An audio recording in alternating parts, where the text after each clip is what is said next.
మీ అందరికీ కూడా మన రక్షకుడైన యేసయ్య నామములో వందనాలు తెలియచేస్తూ ఉన్నాను.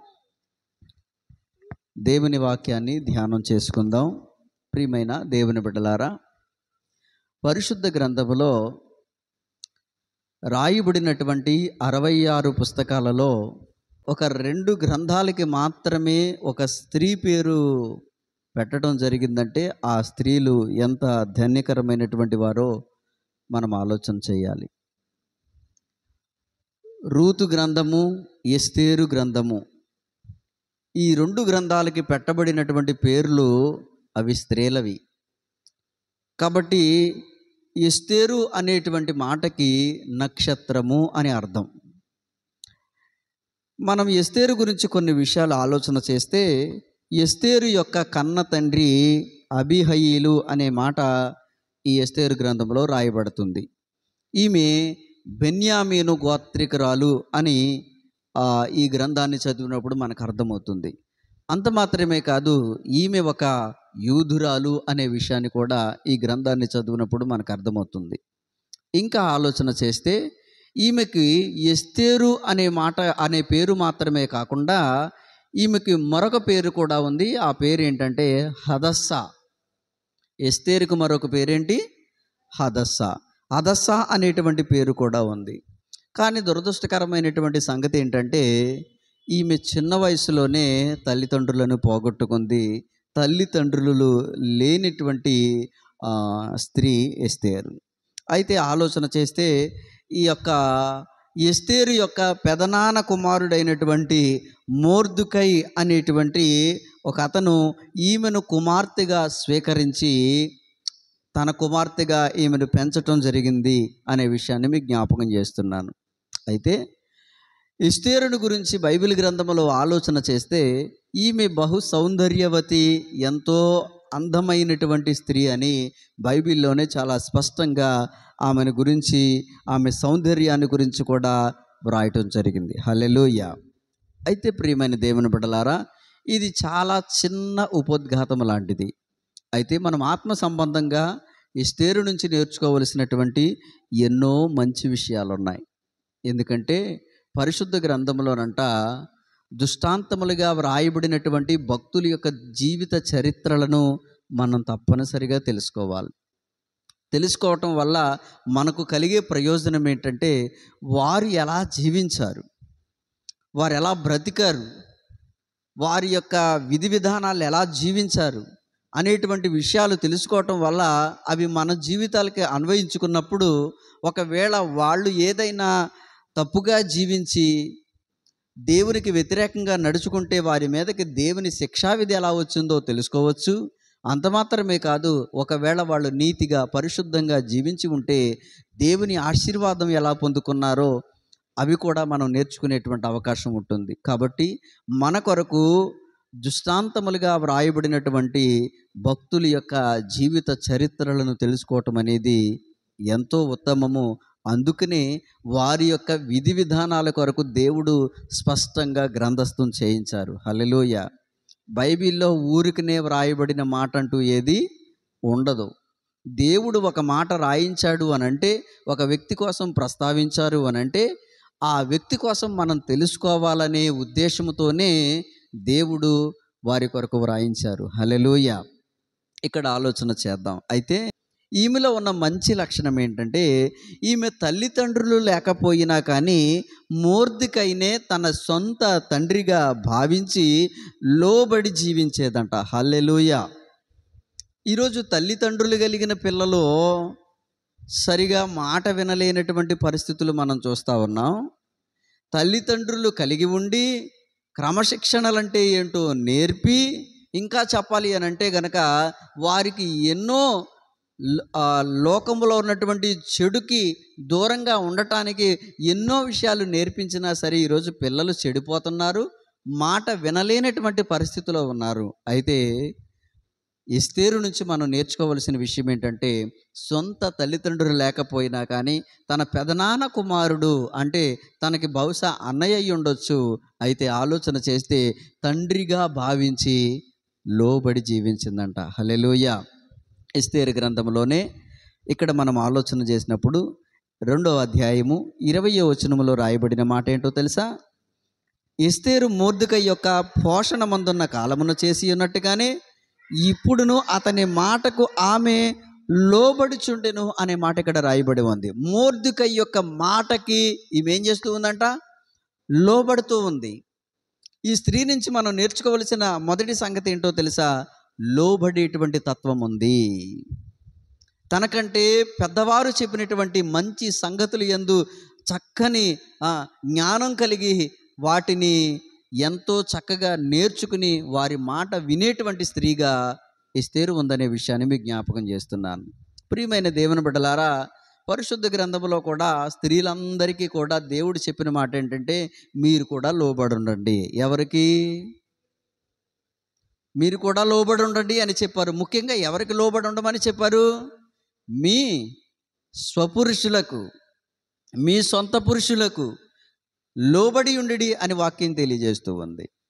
అయితే ఎంతమంది స్త్రీలు ఈ రోజుల్లో తమ భర్తలకు, తమ ఇంటి యజమానులకు, తన తల్లిదండ్రులకు లోబడి కలిగినటువంటి వారిగా ఉంటున్నారు అని అంటే, ఈరోజు ప్రతి ఒక్కరూ ఎదురు సమాధానాలు చెప్పేటువంటి వారుగానే, మూర్ఖురాలైనటువంటి స్త్రీల వలె, అనేక మంది మూఢురాలైనటువంటి స్త్రీల వలె, అజ్ఞానంలో ఉన్నటువంటి స్త్రీల వలె, దేవుని యొక్క భయము లేనటువంటి, విధేయత చూపలేనటువంటి కఠినమైనటువంటి స్త్రీల వలె కొందరు ఉంటున్నారు. కానీ లోబడేటువంటి స్త్రీలు ఈ రోజుల్లో కరువవుతున్నారనే విషయాన్ని మీకు జ్ఞాపకం చేస్తూ ఉన్నాను.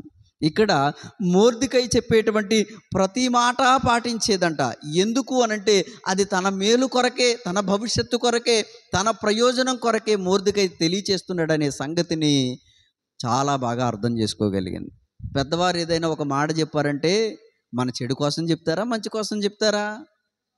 మంచి కోసమే చెబుతారు. అలాంటి మాటను ఏం చేయాలంట?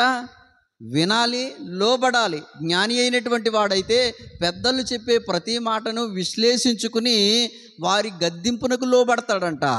మూర్ఖుడైతే తిరగబడి ఎదురు సమాధానం చెప్తాడంట. కానీ మనం మూర్ఖురల్లా ఉండకూడదు, మురుకుల్లా మనం ఉండకూడదు, లోబడేటువంటి వారిగా మనం ఉండాలి. ఎస్తేరు నుంచి మొదటి విషయము, ఆమె చక్కగా లోబడేటువంటి స్త్రీగా ఉంది. ఇకపోతే ఈమె వస్తీకి బదులుగా రాణి అవ్వటానికి రాజు అంతఃపురములోనికి కొనుపోబడితే ఎక్కువ అలంకరణ కోరుకోలేదంట. ఎంత మంచి విషయమో చూడండి. ఈ ఎస్తేరు గ్రంథంలో 2వ అధ్యాయము 13వ వచనాన్ని మనం ఒకసారి చదివితే, మొర్దెకై తన కుమార్తెగా స్వీకరించుకుని తన పినతండ్రి అయిన అబీహయీలు కుమార్తెయగు ఎస్తేరు రాజునొద్దకు వెళ్ళుటకు వంతు వచ్చినప్పుడు స్త్రీలను కాయు రాజు యొక్క షండుడైన హేగే నిర్ణయించిన అలంకారము కాక మరి ఏమీయూ కోరుకోలేదు. ఇక్కడ మనం ఆలోచన చేయాలి. ఇక్కడ జరిగినటువంటి సందర్భం మనందరికీ తెలిసిందే. వస్తీ గురించి మనం ఆలోచన చేసాం. రాణిగా ఉండవలసినటువంటి ఒక ఉన్నతమైనటువంటి మంచి స్థితిని పోగొట్టుకుంది. మూర్ఖురాలి వలె రాజు దగ్గర 127 సంస్థానాలకి రాణిగా ఉండవలసినటువంటి వస్తీ తన మూర్ఖత చొప్పున ఆ పదవిని, ఆ స్థితిని పోగొట్టుకుంది. దానికి బదులుగా అక్కడ కాలజ్ఞానులైనటువంటి వారు రాజుకిచ్చిన సలహాను బట్టి అక్కడ ఉన్నటువంటి రాజ్యంలో అనేక మంది స్త్రీలను రాజు యొక్క అంతఃపురంలోనికి తీసుకొని వచ్చినప్పుడు ఈ యొక్క రాజు యొక్క ఆ ఉపపత్నులను, ఆ స్త్రీలను కాసేటువంటి ఎవరి వశములో ఉంచబడతాదో ఆ నపుంసకుడైనటువంటి హేగే వశములో ఉంచబడినప్పుడు రాజు అంట ఎవరి వంతు చొప్పున పిలిస్తే వాళ్ళు వెళ్ళాలంట రాజు దగ్గరికి. అయితే ఎస్తేరు వంతు వచ్చినప్పుడంట ఏ విధమైన అలంకరణ కోరుకోలేదంట. అక్కడ అదే అధ్యాయాన్ని మనం చూసినప్పుడు ఇంకా చాలామంది స్త్రీలు ఉన్నారు. వాళ్ళు రకరకాలైనటువంటి అలంకరణ కోరుకున్నారు. రాజును మెప్పించటానికి, రాజుని ఇంకా సంతోషపరచటానికి ఏవేవో వాళ్ళకి సంబంధించినటువంటి ప్రయత్నాలు ఎన్నో చేశారు.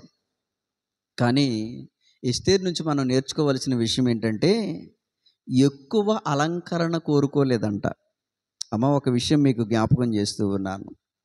ఈరోజు ఫ్యాషన్ అనేటువంటి పేరుతోటి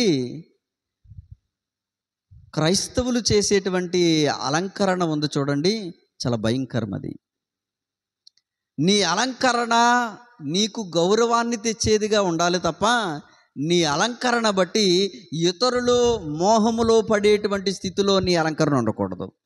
అర్థమవుతుందా? అలంకరించుకోవడంలో తప్పు లేదు, కానీ ఎలా అలంకరించుకోవాలి? దానికి ఒక పరిమితి ఉందంట.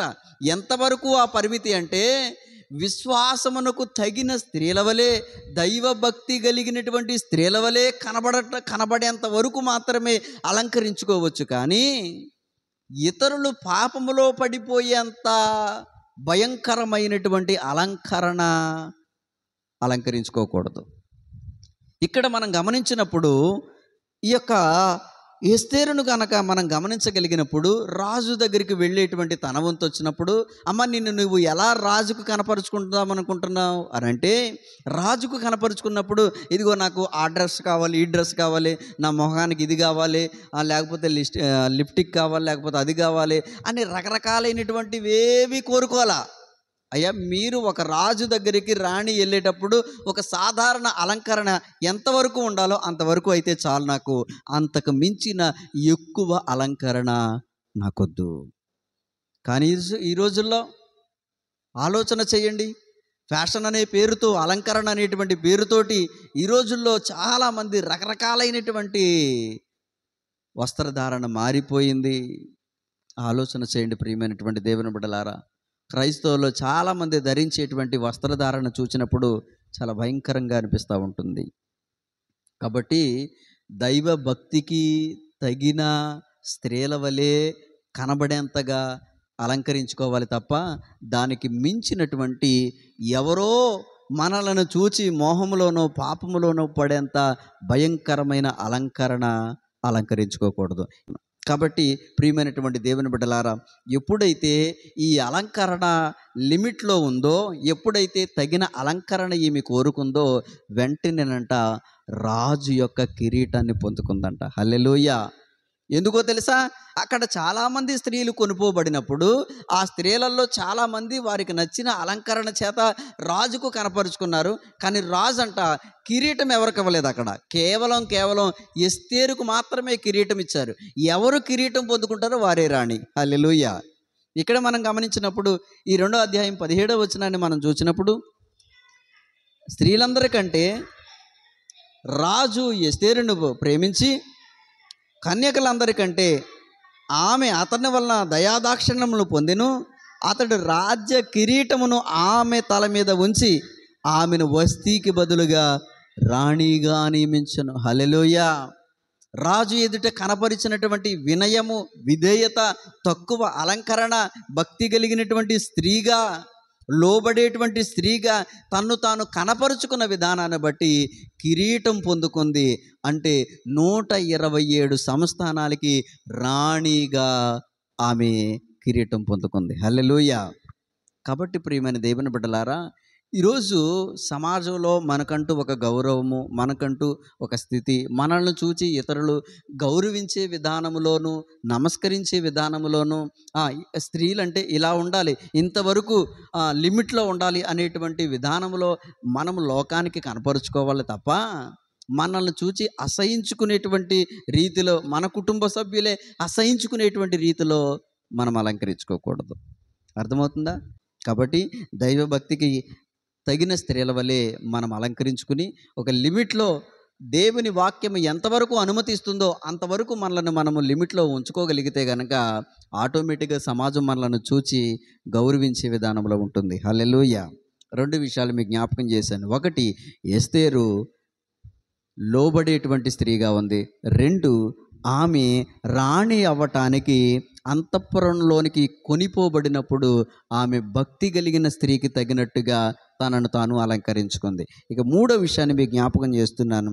ఆమె అసలు ఎందుకు ముందుగానే రాణి అయ్యిందో, దేవుని చిత్తం ఏంటో ఆమె ఎదుట మొర్దెకై ద్వారా బయలుపరచబడినట్లుగా మనం చూస్తూ ఉన్నాం. 4వ అధ్యాయం, ఎస్తేరు గ్రంథం 4వ అధ్యాయం 13వ వచనం. ఏమా, మొర్దెకై ఎస్తేరుతో ఇట్లు ప్రత్యుత్తరం ఇచ్చి, రాజ నగరులో ఉన్నంత మాత్రము చేత యూదుల కంటే నీవు తప్పించుకుందువని నీ మనస్సులో తలంచుకోవద్దు. నీవు ఈ సమయమున ఏమియో మాటలాడక మౌనంగా ఉన్న ఎడల యూదులకు సహాయమయు యూదులకు సహాయమును విడుదలయు మరి ఒక దిక్కు నుండి వచ్చును, కానీ నీవును నీ తండ్రి ఇంటి వారును నశించుదురని నీవు ఈ సమయమును బట్టియే రాజ్యమునకు వచ్చితివేమో ఆలోచించుకోమని చెప్పాడంట. ఎంత మంచి విషయమో చూడండి.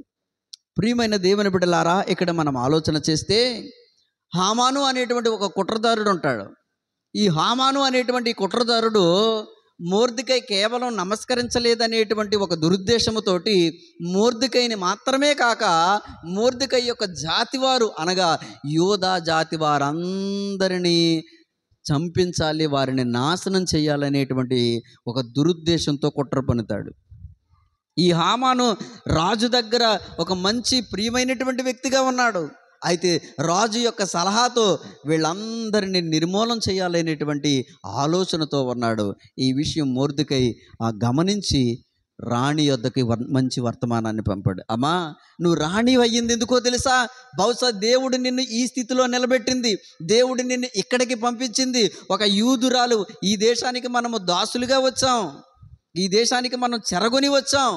మనది ఇది కాదు, మనకి ఇక్కడ స్వతంత్రం లేదు, మనము దాసులుగా చెరగొని వచ్చినటువంటి మనము ఈరోజు నువ్వు రాణిగా ఉండేటువంటి స్థాయి నీకు వచ్చింది అనంటే దేవుడు బహుశా ఈ సమయం కొరకే నీకు ఇచ్చాడేమో అని అక్కడ ఎస్తేరు ఎందుకు రాణి అయ్యిందో, ఎస్తేరుకు ఆ స్థితిని దేవుడు ఎందుకు ఇచ్చాడో మొర్దెకై ద్వారా బయలుపరచబడినట్లుగా ఇక్కడ మనం చూస్తూ ఉన్నాం. ప్రియమైన దేవుని బిడ్డలారా, ఇక్కడ ఆలోచన చేయాలి. మనం గమనించవలసినటువంటి విషయం ఏంటంటే, ఇక్కడ ఆలోచన చేస్తే గనక ఆమె ఎందుకు రాణి అయ్యింది అనే విషయాన్ని మనం గమనిస్తే హామాను అనేటువంటి ఆ వ్యక్తి పన్నినటువంటి ఆ కుట్ర నుంచి విడిపించటానికి దేవుడు ముందుగానే ఆమెను రాణిగా చేసినట్లుగా ఇక్కడ మనం చూస్తూ ఉన్నాం. సరే, ఇంతవరకు మీకు అర్థమైంది. అయితే ఇక్కడి నుంచి మనం ఒకసారి మన జీవితాలకు అన్వయించుకునే కొన్ని మాటలు జ్ఞాపకం చేసుకుందాం. ఈమె ఏం చెప్పిందంటే 4వ అధ్యాయం 15వ వచనంలో ఈయన చెప్పిన ఒక్క మాట ఏంటంటే, మొర్దెకై ఎప్పుడైతే సమాచారం పంపించాడో దీనికోసం నువ్వు వచ్చావేమో, కాబట్టి నువ్వు చేయాల్సిన పని ఏంటో తెలుసా? నీవు రాజు దగ్గర రాణి అయ్యావు. అయితే నీవు రాణి అయ్యింది బహుశా మన జాతి వారందరినీ కాపాడటం కొరకే దేవుడు నిన్ను ముందుగా పంపించాడేమో. కాబట్టి నువ్వు రాజుతో నీవు మన విన్నపాన్ని తెలియచేసి మన జాతి వారందరినీ నువ్వు రక్షించాలి అనేటువంటి సమాచారాన్ని మొర్దెకై పంపించినప్పుడు అక్కడ మొర్దెకైకి తిరిగి వర్తమానం పంపించింది ఎస్తేరు. ఏమని పంపించిందో తెలుసా? చాలా మంచి విషయం. 4వ అధ్యాయం ఎస్తేరు గ్రంథం 15వ వచనం. అప్పుడు ఎస్తేరు అమ్మా మొర్దెకైతో మరలా ఇట్లనిందంట. ఏమని? నీవు పోయి షూషాను నందు కనబడిన యూదులందరినీ సమాజ మందిరమును సమకూర్చి నా నిమిత్తము ఉపవాసముండి 3 దినములు అన్నపానములు చేయకుండుడి. ఏం చెప్పిందో తెలుసా? నా నిమిత్తము ఉపవాసం చేయండి. ఎన్ని రోజులు? 3 రోజులు. గమనించండి, నా నిమిత్తం ఉపవాసము చేయండి. ఎస్తేరులో మనం నేర్చుకోవాల్సిన ఇంకో మంచి విషయం ఏంటో తెలుసా? పరిస్థితులు అనుకూలంగా లేనప్పుడు, శోధనల గుండా ప్రయాణిస్తూ ఉన్నప్పుడు, ప్రాణం మీదకి అపాయం వచ్చినప్పుడు, సమస్యల వలయము మనలను చుట్టుముట్టినప్పుడు మనం చేయవలసిన ఒకే ఒక్క మంచి పని ఏంటో తెలుసా? ఉపవాసం చేయాలంట. హల్లెలూయా. అక్కడ మనం గమనించగలిగినప్పుడు ప్రియమైన దేవుని బిడ్డలారా, పరిస్థితులేమీ అనుకూలంగా లేవు. ఎందుకంటే ఇక్కడ మనం గమనించగలిగితే పరిస్థితులన్నీ తారుమారైపోయినాయి. ఆమె ఒక్కతే బ్రతికింపబడినట్లుగా, తక్కిన యూదా జాతి వారందరూ నశించిపోతున్నట్లుగా అక్కడ పరిస్థితులు పూర్తిగా మారిపోయినాయి. రాణి అయ్యాను అనేటువంటి సంతోషము ఇంకా ముగియక మురిపే నా జాతి వారు, నా తండ్రి ఇంటి వారు అందరూ నాశనం అయిపోతున్నారనే విచారకరమైన వార్త విన్నది. పరిస్థితులు అనుకూలంగా లేవు. ప్రియమైన దేవుని బిడ్డలారా, అలాంటి విపత్కరమైనటువంటి పరిస్థితుల్లో ఆమె చెప్పిన ఒకే ఒక్క మంచి మాట ఏంటంటే, నా కోసం 3 రోజులు ఉపవాసం చేయండి. ప్రియమైన దేవుని బిడ్డలారా, మన జీవితాల్లో, మన కుటుంబాల్లో మనకున్నటువంటి వ్యక్తిగత సమస్యలు, బాధలు ఎన్నో మనకుంటాయి. ప్రతి హృదయాన్ని తట్టి అడిగితే చెబుతారు, నాకు ఏదో ఒక బాధ ఉంది అని. చెప్తారా? చెప్పరా? ఆలోచన చేయండి. నాకే బాధ లేదు, నేను చాలా సంతోషంగా ఉన్నాను, హ్యాపీగా ఉన్నాను, నాకే దిగులు విచారం ఏదీ లేదు అని చెప్పగలిగిన నరుడెవడైనా ఉన్నాడా? ఎవ్వరిని తట్టి అడిగినా సరే, కోట్లకు పడగెత్తిన కోటీశ్వరుడు మొదలుకొని కడుబేదవాడి వరకు ఎవరి స్థాయిలో వారికి ఉండేటువంటి బాధలు, ఇబ్బందులు అన్నీ ఉన్నాయి. కొంతమందికి రోగాల బాధలు, కొంతమందికి అప్పుల బాధలు, కొంతమందికి కుటుంబ సమస్యలు, కొంతమందికి ఎన్నో రకరకాలైనటువంటి సమస్యలు, కొంతమందికి సమాధానం లేదు, కొంతమందికి మనశ్శాంతి లేదు, కొంతమందికి వ్యాపారాల్లో నష్టాలు, కొంతమందికి ఉద్యోగాలు లేవు, కొంతమందికి రకరకాలైనటువంటి పిల్లలు సరిగా లేరని, భర్త సరిగా లేడని, భార్య సరిగా లేదని, ఇలాగన ప్రతి మనసును తట్టి అడిగితే చెబుతారు, పైకి బాగున్నావంటే బాగున్నామని చెప్తారు, కానీ ప్రతి వారి హృదయంలో ఏదో ఒక రకమైన విచారం ఉంది. ఉందా లేదా? పరిస్థితులు అనుకూలంగా లేనప్పుడు, సమయము మన చేతిలో లేనప్పుడు ఇంకా ఆలోచన చేస్తే, ప్రియమైన దేవుని బిడ్డలారా, శోధనల వలయం గుండా ప్రయాణం చేస్తున్నప్పుడు మనం చేయవలసిన ఒకే ఒక్క మంచి పని ఏంటో తెలుసా? ఉపవాసం చేయాలంట. ఏం చేయాలమ్మా? ఉపవాసం చేయాలి. ఎస్తేరు కూడా అదే అంటుంది. ఇప్పుడు పరిస్థితులు అనుకూలంగా లేవు, రాణి అయిన సంతోషం కంటే విచారమే ఎక్కువయ్యింది, కాబట్టి ఇప్పుడు పరిస్థితులు అనుకూలంగా లేవు, ప్రాణం మీదకి వచ్చింది. అలాంటి సమయంలో ఆమె తీసుకున్న ఒక మంచి నిర్ణయం ఏంటో తెలుసా? నా కోసం 3 రోజులు ఉపవాసం చేయండి. ఎంతమందిని చేయమని చెప్పిందమ్మా? మొత్తము యూదా వారందరినీ అంట. ఇక్కడ మనం గమనిస్తే యూదా వారందరినీ ఉపవాసం చేయమన్నట్లుగా ఇక్కడ మనకి చాలా స్పష్టంగా కనబడతా ఉంది. మొత్తం యూదా వారందరినీ కూడా ఎక్కడి నుంచి అంటాం? షోషాను నందు కనబడిన యూదులందరినీ సమాజ మందిరములో సమకూర్చి నా నిమిత్తం ఉపవాసం ఉండి 3 దినములు అన్నపానములు చేయకుండుడి, నేనును నా పనికత్తులు కూడా ఉపవాసం ఉందుము. హల్లెలూయా.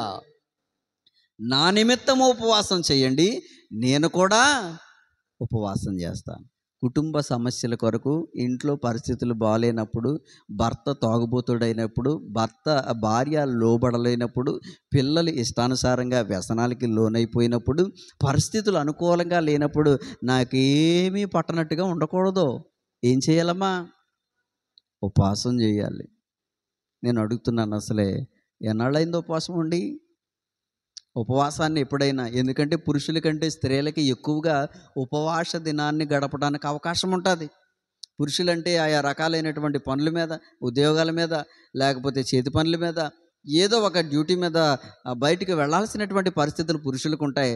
కానీ స్త్రీలకు ఎక్కువగా తన కుటుంబం యొక్క శ్రేయస్సు కొరకు, వారి యొక్క పరిస్థితుల కొరకు ఉపవాసం ఉండే అవకాశం స్త్రీలకు ఉంటుంది. నేను అంటూ ఉన్నాను, నీ కుటుంబం కొరకు, నీ బిడ్డల కొరకు ఉపవాస దినాన్ని చేయగలిగే స్త్రీగానే ఉన్నావా? ఒకసారి ఆలోచన చేయి. ఇక్కడ ఎస్తేరు కూడా అంటుంది, నేను నా ఉపపత్నులు ఉపవాసం ఉంటాం, మీరు 3 రోజులు. అబ్బా, ఎంత మంచి మాట చెప్పిందో చూడండి. 3 రోజులు ఉపవాసం ఉండండి అన్నారు. ఇక్కడ మనం గమనించగలిగితే, ప్రియమైన దేవుని బిడ్డలారా, ఎందుకు ఉపవాస దినాన్ని ప్రతిష్ఠించింది ఎస్తేరు అనంటే, అక్కడ ప్రస్తుత పరిస్థితి ఏంటో తెలుసా? అక్కడ ప్రస్తుతం జరుగుతున్నటువంటి పరిస్థితి ఏంటో తెలుసా? యూదా జాతంతా కూడా చంపబడటానికి కుట్ర జరుగుతుందో పక్క గమనించండి. తర్వాత తన తండ్రి ఇంటి వారు కూడా నాశనం అయిపోతున్నారు, అదో విషయం.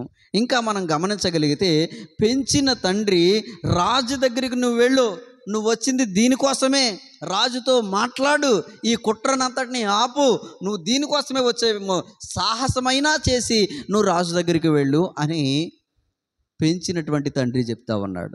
సరే, ఒక పక్క పరిస్థితులు ఎలా ఉంటే, రెండో పక్క ఎలా ఉందో తెలుసా?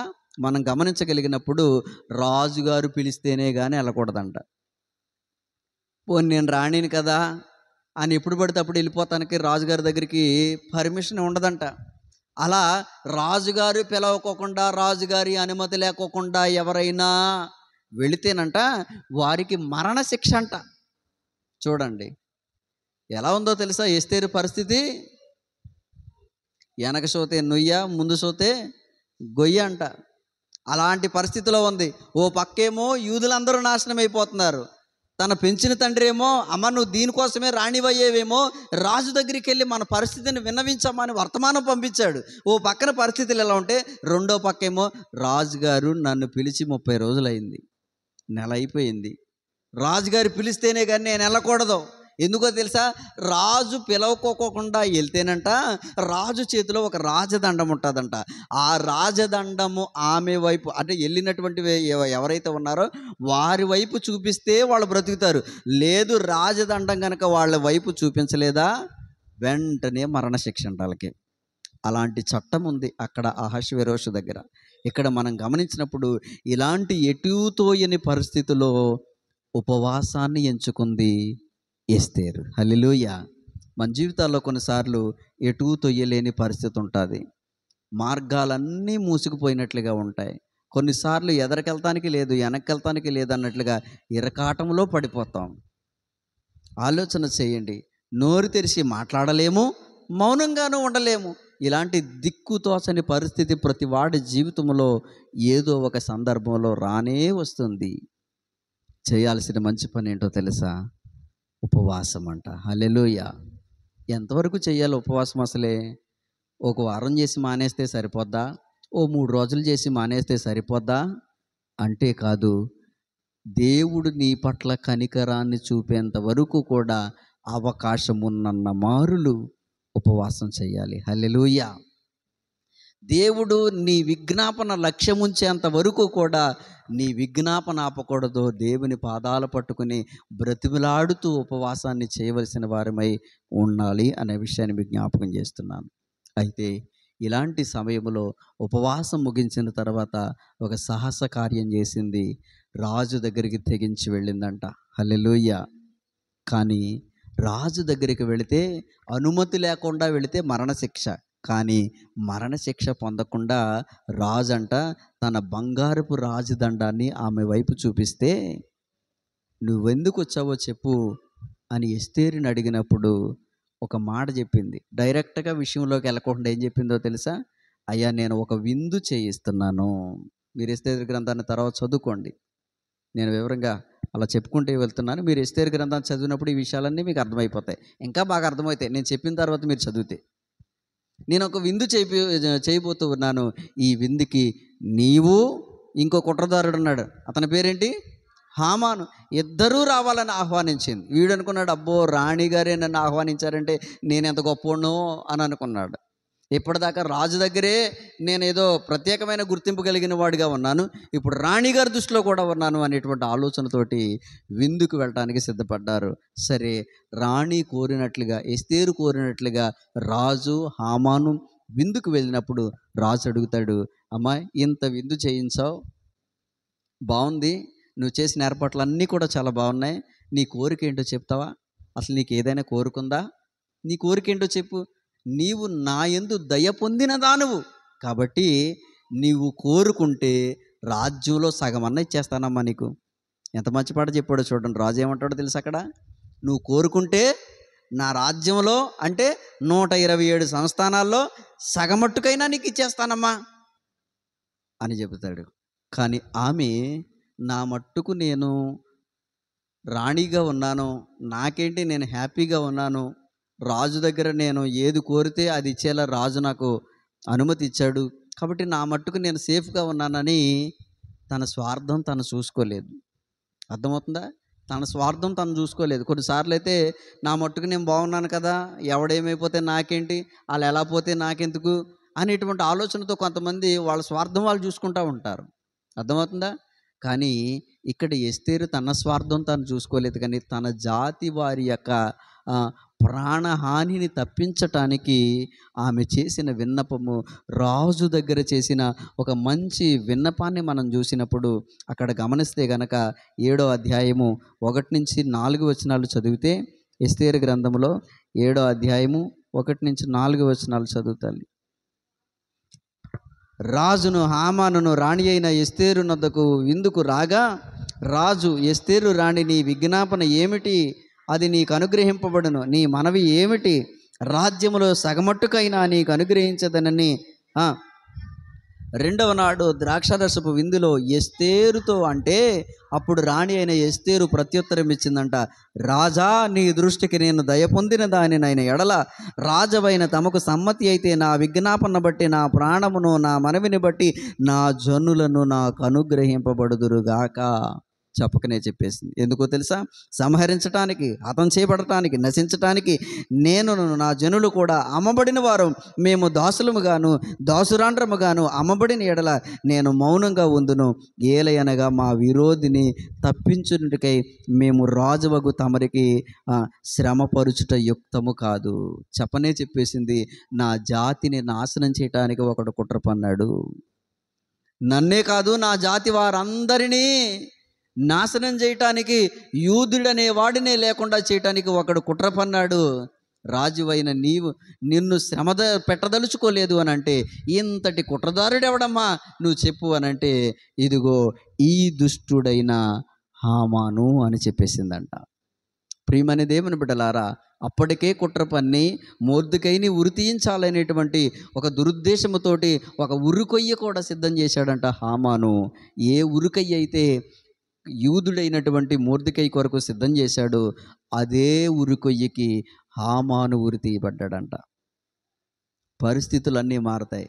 ఉపవాసము చేయటం వల్ల జరిగిన గొప్ప కార్యం ఏంటో తెలుసా? పరిస్థితి పూర్తిగా చేంజ్ అయిపోయింది. అవునా కాదా? ఆలోచన చేయండి. అసలు ఉరికొయ్య ఎవరి కోసం సిద్ధం చేయబడింది? అది ఎవరి కోసమమ్మా? మొర్దెకై. అంటే ఆలోచన చేయండి. అందుకని అంటారు, తాను తీసిన గోతిలోనంట తానే, తాను తవ్విన గుంటలో తానే పడును అంటారు. కాబట్టి ప్రియమైన దేవుని బిడ్డలారా, ఇక్కడ మనం ఆలోచన చేస్తే ఎవరి కొరకు ఉరికొయ్య తీశాడో, ఉరికొయ్యను సిద్ధం చేశాడో, తానే ఆ ఉరికొయ్యకు బలి అవ్వాల్సినటువంటి పరిస్థితి వచ్చింది. ఉపవాసం అనేది పూర్తిగా పరిస్థితిని మార్చేస్తుంది. హల్లెలూయా. అనుకూలంగా లేనటువంటి ప్రతి పరిస్థితిని ప్రతికూలంగా మార్చగలిగేది కేవలం ఉపవాసం మాత్రమే. హల్లెలూయా. ఎస్తేరు యూదులు చేసినటువంటి 3 దినముల ఉపవాసము ఎంత శక్తిని ఇచ్చింది అనంటే, పూర్తిగా పరిస్థితిని మార్చి నాశనం అవ్వలసినటువంటి జనములు రక్షించబడ్డారు. చంపటానికి సిద్ధం చేసినటువంటి ఉరికొయ్య సిద్ధం చేసిన వాడే అదే ఉరికొయ్య పైన వేలాడవలసినటువంటి పరిస్థితి వచ్చింది. ఉపవాసం ద్వారా ప్రతి పరిస్థితి జయించగలిగారు. హల్లెలూయా. కాబట్టి ప్రియమైన దేవుని బిడ్డలారా, ఎస్తేరు నుంచి మనం నేర్చుకున్నటువంటి మరో సంగతి ఏంటో తెలుసా? పరిస్థితులు బాగాలేనప్పుడు, అన్నీ అనుకూలంగా లేనప్పుడు, కుటుంబం కొరకు, కుటుంబంలో ఉన్నటువంటి పరిస్థితుల కొరకు, బిడ్డల కొరకు, భర్త కొరకు, ఇంకా వారి యొక్క ఆర్థిక అవసరతల కొరకు, అనారోగ్య సమస్యల కొరకు